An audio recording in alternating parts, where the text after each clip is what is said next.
बिस्मिल्लाहिर्रहमानिर्रहीम। अस्सलाम वालेकुम स्टूडेंट। आज हम क्लास 10 के chapter number 8 theorem number discuss करेंगे।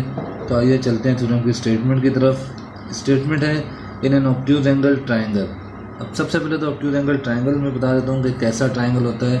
एक ऐसा ट्राइंगल जिसमें आपके पास 90 डिग्री से ज़्यादा एंगल हो, यानी हम कहते हैं triangle in which one angle is of greater than 90 degree is called obtuse angle. Draw करके देख लेते हैं साथ साथ ही। तो अगर मैं इसको ड्रॉ करूँ, और सपोज आपके पास एक साइड है ट्राइंगल की, दूसरी साइड ये है, इधर जो एंगल बन रहा है ये आपका बन रहा है ऑब्ट्यूज एंगल,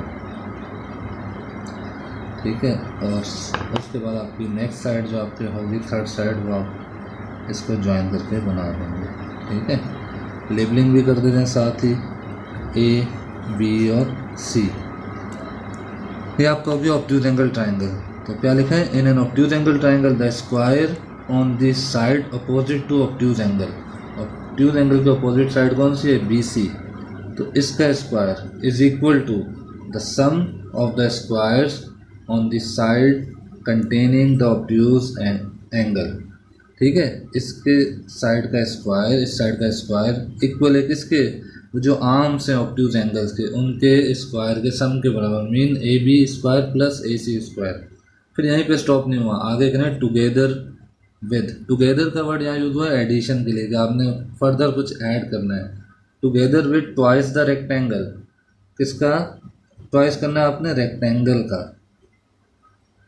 अब इसमें रेक्टेंगल जो है वो यहाँ पे किस सेंस पे यूज हो रहा है, in terms of area use हो रहा है, ठीक है। यानी आपने रेक्टेंगल का एरिया जो है उसका ट्वाइस करना है।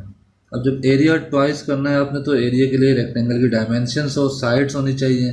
तो आगे आपको बता रहे हैं together with twice the rectangle contain by one of the sides. किसकी साइड की बात करें, ट्राइंगल की कोई एक साइड इस रेक्टेंगल के अंदर आ रही है।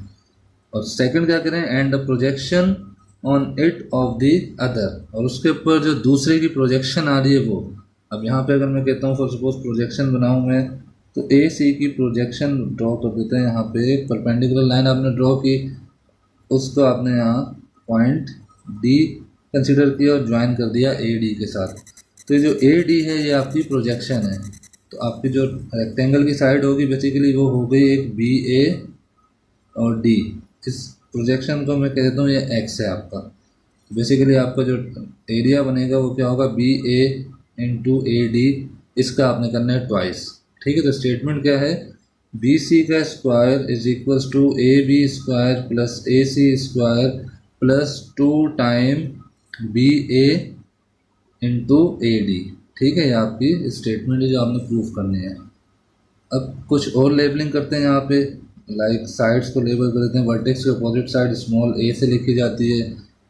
इसी तरह सी की अपोजिट साइड स्मॉल सी हो जाएगी, बी की अपोजिट साइड स्मॉल बी हो जाएगी, और जो परपेंडिकुलर लाइन आपने ड्रॉ की आपका एच हो जाएगा, ठीक है। अब चलते हैं कुछ गिवन स्टेटमेंट की तरफ, जिसमें आप गिवन में लिखते हैं वो क्या क्या लिखेंगे। तो आप यहाँ बता देंगे कि A B C is a triangle having obtuse angle BAC at A। Next आपने क्या करना है, draw C D perpendicular to B A produced. B A produce के मीनिंग क्या है, मीन बी ए तो यहाँ ख़त्म हो गई, आपने इसको फर्दर आगे एक्सटेंड करना है, आगे बढ़ाना है। तो इस बी ए से जो आगे लाइन प्रोड्यूस हो रही है उसके ऊपर आपने क्या किया, परपेंडिकुलर ड्रॉ किया, सच दैट ए डी, यानी आप परपेंडिकुलर ड्रॉ करेंगे जो आपके पास ये पार्ट आएगा A D is a projection of A C on किसके ऊपर है, बी ए प्रोड्यूस के ऊपर, ठीक। उसके बाद आपने जो साइड्स को लेबलिंग की वो यहाँ लिख दें, B C is equals to A और A B is equals to C and A C is equals to B, ये आपने लेबलिंग कर दी। अब जो आपने प्रूफ करना है उसकी स्टेटमेंट भी मैं यहाँ लिख देता हूँ ताकि आपको फर्दर कोई प्रॉब्लम ना हो। तो जो प्रूफ करना है उसकी स्टेटमेंट क्या होगी, टू प्रूव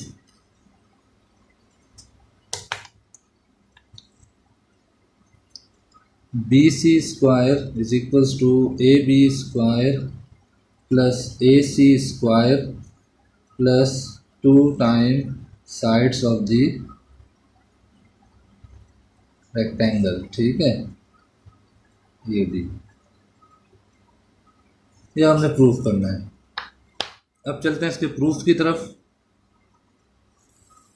तो स्टेटमेंट्स बहुत ही आसान थ्योरम है और रीजन इसके कोई इतने ज़्यादा नहीं हैं, जैसा आपने पाइथागोरस थ्योरम का बताना है और कुछ भी इसमें ऐसा नहीं है।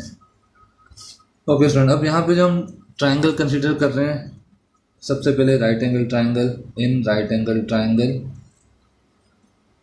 सी डी ए, यहाँ पे मैं छोटा सा उसको बना भी लेता हूँ ताकि आपको कोई कंफ्यूजन ना हो, वैसे आपने यहाँ बनाना नहीं है। सी डी ए, अब इसकी ये साइड बी है, ये एक्स है और ये एच है, राइट एंगल आपका यहाँ बन रहा है। तो आप यहाँ लिख सकते हैं angle C D A is equals to 90 degree, और रीजन में आप बता देंगे ये आपको गिवन है क्योंकि प्रोजेक्शन जो आपने ड्रॉ की है वो 90 डिग्री पर होगी। उसके बाद आप अगर कहते हैं हाइपोटेन्यूज साइड है A C square is equals to A D square plus C D square. अब इनकी वैल्यूज अगर आप यहाँ सब्स्टिट्यूट करें उससे पहले आप रीजन में बता भी दें कि आपने यहाँ पे पाइथागोरस थ्योरम यूज़ किया, Pythagoras theorem. Okay, A C is equals to B, तो B square is equals to X square plus H square, इसको आप नंबर 1 नेमिंग कर दें इसकी, ठीक है। अब चलते हैं सेकंड ट्राइंगल पे, in a right triangle C D B, C D B triangle आपका थोड़ा सा ग्रेटर ट्राइंगल है, सी डी ट्राइंगल आपका जो है वो थोड़ा ग्रेटर ट्राइंगल है, तो वो यहाँ ड्रॉ कर देता हूँ सी डी एंड बी। इसमें आपकी साइड ए है, ये साइड आपकी बी डी हो गई, जो कि टोटल आपके पास आ जाएगी सी प्लस एक्स करके, और ये आपका हो जाएगा एच। अब अगेन आप इसमें एंगल मेंशन कर दें, एंगल सी डी बी आपका 90 डिग्री है, ये वाला पार्ट आपका जो है ये एंगल 90 डिग्री है, गिवन है। उसके बाद आप इसको लिखें पाइथागोरस थ्योरम अप्लाई कर दें इसके ऊपर, तो B C square is equals to B D square plus C D square. उसमें जो बी डी साइड है बेसिकली अगर आप स्टार्टिंग ट्राइंगल देखें ये वाला, इस ट्राइंगल में अगर आप देखें तो B D is equals to B A plus A D, तो यहाँ आप लिख सकते हैं B D B A plus A D, और बी ए मैंने आपको यहाँ मेंशन कर दिया है, बी ए आपका सी के इक्वल है और ए डी आपका एक्स है, इसलिए मैंने इस ट्राइंगल में यहाँ पे लिखा हुआ है सी प्लस एक्स, तो ये आपका हो जाएगा सी प्लस एक्स। जब आप इसको लिखेंगे तो अच्छा, अब साइड्स अगर आप लिखते हैं B C is equals to A square is equals to C plus X whole square और plus H square. Formula open कर दें, A square is equals to C square plus 2c X plus X square और plus H square, ये आपके हुए student equation number 2। अब student इसका इतना पार्ट आप देखें तो इक्वेशन नंबर 1 में आपके पास ये इक्वल है बी स्क्वायर का, तो आप लिखेंगे यूजिंग इक्वेशन 1 एंड 2।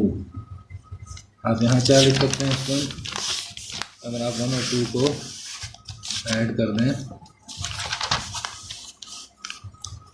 तो कंटिन्यू आप अगर यहाँ से करते हैं तो आपका हो जाएगा A square is equals to C square plus 2c X plus B square, और अरेंज कर दें A square is equal to B square plus C square plus 2c X. अब आपने यहाँ साइड्स मेंशन की हुई हैं, इसको आप वर्टेक्स में लिख सकते हैं, तो वर्टेक्स में ए जो आपका था वो है B C square, is equals to, और बी आपका था student B A C square plus C आपकी साइड बन जाएगी A B square plus 2 times C आपका अभी हमने मेंशन किया है कि आपका है ए बी या बी ए, आप इसको लिख दें। और इसी तरीके से आपके पास नेक्स्ट एक्स जो है वो होगा ए डी।